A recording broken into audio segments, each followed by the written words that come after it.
laundry room, the way the fresh air lasts, the greatest of the down, the way the red and blue lights vibrate, the shafts of sunlight come to selections of 3D sleep, just if it was really vintage, the spray of sunset,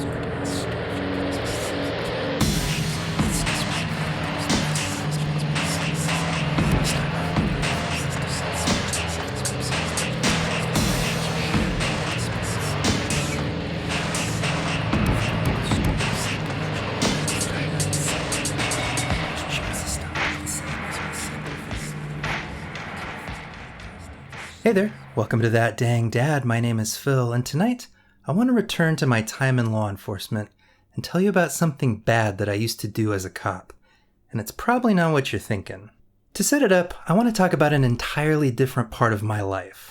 Poetry. Ever since high school, I've really enjoyed reading and writing poetry. Something about the way that poetry uses language and rhythm to capture and express inexpressible moments of the human experience has always been very exhilarating for me. In high school, my favorite poet was Donne. To show you why, check out the first stanza from his poem, The Flea.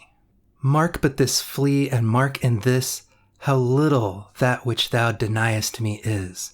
It sucked me first, and now sucks thee, and in this flea our two bloods mingled be. Thou knowest that this cannot be said a sin, nor shame, nor loss of maidenhead. Yet this enjoys before it woo, and pampered swells with one blood made of two, and this, alas, is more than we would do. Do you get it? Donne got so horny for somebody that he couldn't stop thinking about the fact that a flea bit him and then her right after, and that their blood was humping in the flea's stomach. I don't know about you, but this perfectly captures my high school experience of being just goofy horny all the time. And in all seriousness, it was this poem that made me realize that you could talk about horniness in an artistic way, that you could share that experience with others in a way that wasn't, crass or oversharing. At 16, I would have been mortified to tell anybody about my oddball, horny fantasies. But I could share this poem with them and be like, we've all been there, huh?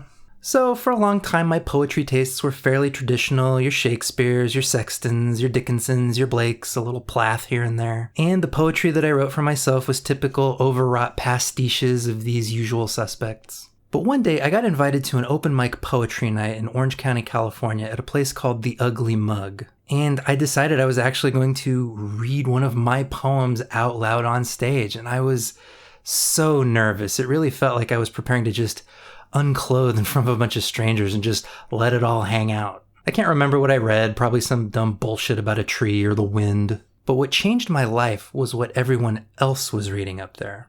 People were writing poems about comic books and food and BDSM. They were reading unbelievably raw verses about their divorces and their traumas and their unsatisfying sexual hookups, or they were reading poems that were elaborate jokes, absolutely hilarious slices of life or flights of fancy.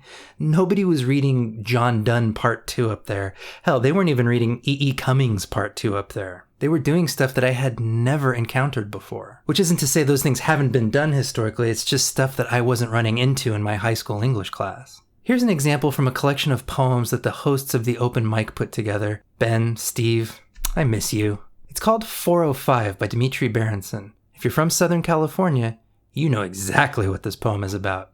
And if you're not, you will. I love you because I have run out of hate. I love you from your Los Angeles mouth to your El Toro crotch. I love the dashed vertebra of your curving spine, your gentle shoulders freckled with rubber and trash. I love the Byzantine convolutions of the arms you hold crossed in impatience. But you are a harlot, my 405. The way you intersect, sometimes with multiple highways at once.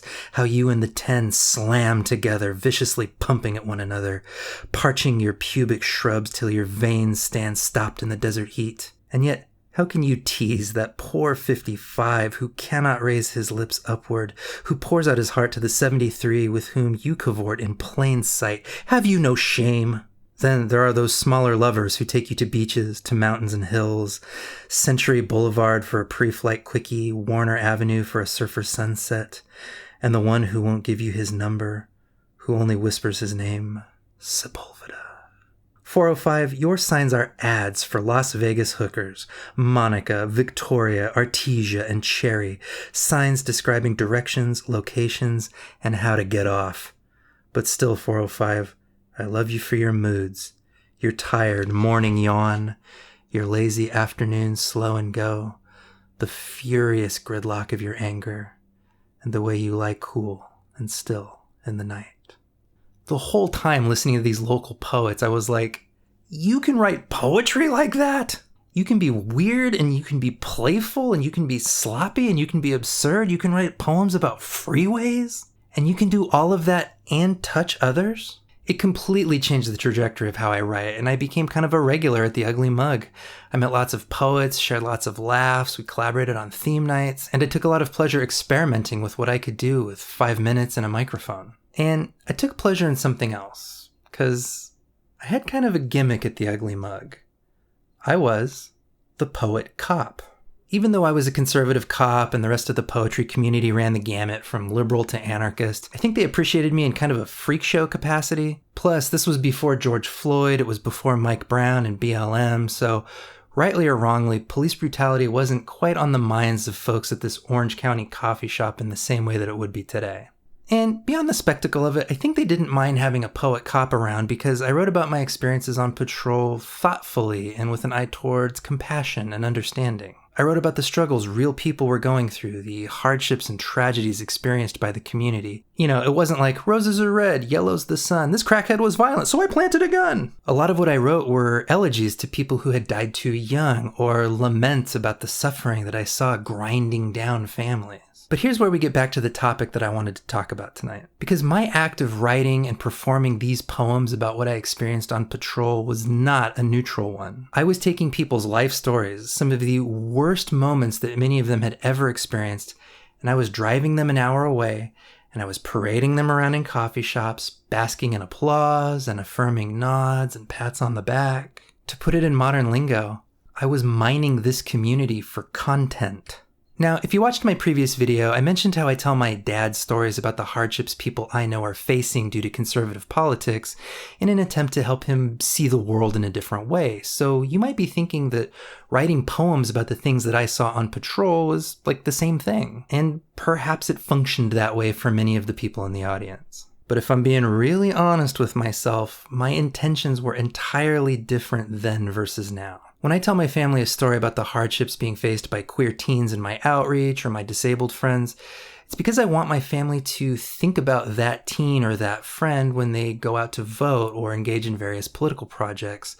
I want them to remember the people who've been forgotten. But back in the day, up on stage in front of that mic, showing off my lyrical skills in front of the crowd, I wanted them to remember me.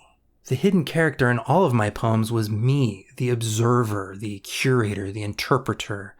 And I wanted to show off how thoughtful I was, how sensitive. And if I'm being really honest, I really just wanted people to think I was interesting. And what's more interesting than some wannabe battlefield journalist exploring the wrong side of the tracks? And if you had asked me at the time, I don't know that I would have known this about myself. I would have told you with sincerity that these experiences moved me and changed me and that I wanted to capture that experience for others. I would have told you that the feelings I felt watching that father die in his own vomit in a crowded park, or the experience of watching a family grieve a lost teenage daughter, were important.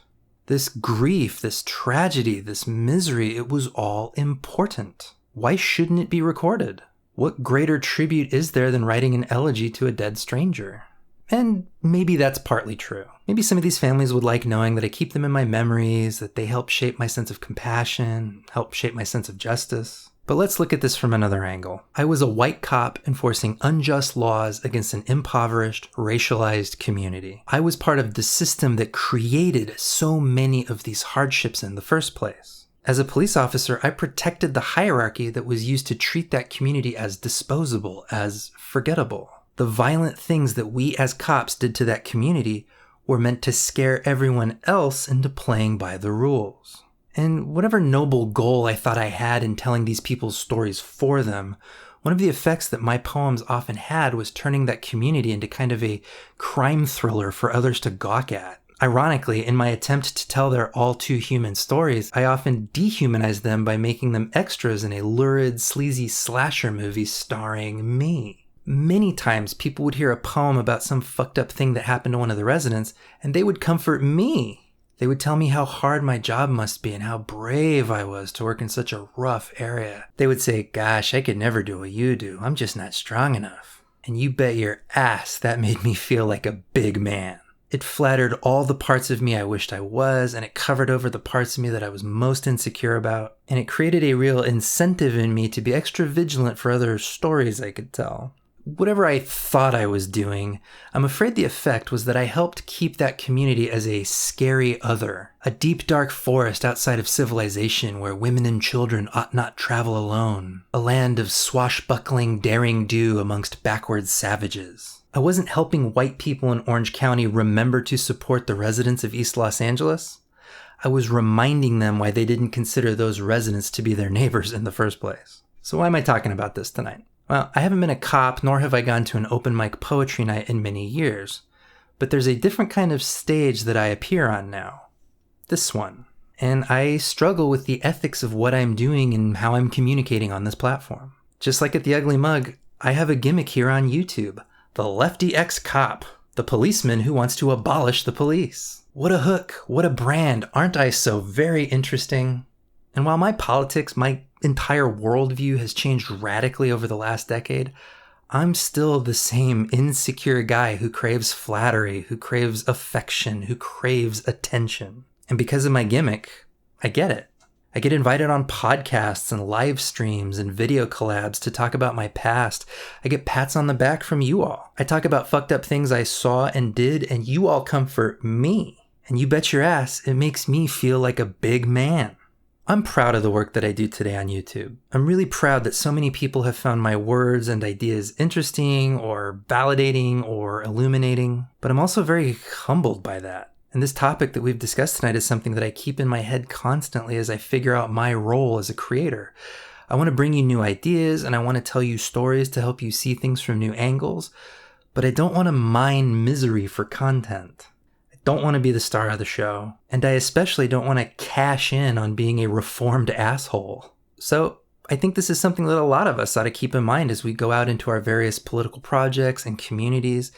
I think we need to be cognizant about whether we're trying to help lift others up or whether we're putting ourselves on a pedestal. How many people do we all know who started out preaching the good word on YouTube only to lose their way as soon as big money and big opportunities enter the picture? How many people do we know who joined a local organization to make a difference in their community only to turn it into their little vanity project? It happens over and over, and I'm just as susceptible as anyone else. So this is an invitation for us to check our motives and to check our attitudes as we go out and do life together. This is a reminder that none of us are free from the seductive influence of power and prestige. And this is a call to change direction when we find ourselves trying to be interesting at the expense of other people. To wrap up, the little epigraph at the start of this video comes from a poem by Brendan Constantine, who I met a few times at the Ugly Mug. The poem is called A Little Black, and it goes like this. The children of Juarez have run out of red crayons. There's so much blood. In their eyes, the bodies of mules dumped in their schools, hands and heads by the road, blood in pools, blood in stories of blood. Before I know it, I'm planning my own crime, the worst a poet can commit. To steal suffering. Call it mine. How vivid, I think. What a strong detail on which to build. I open my computer, the great self-making book of our age. I search for more of the story, for the words, run out of red crayons. I find children out of red in Pakistan, in Haiti, no red left in Afghanistan, none in Georgia.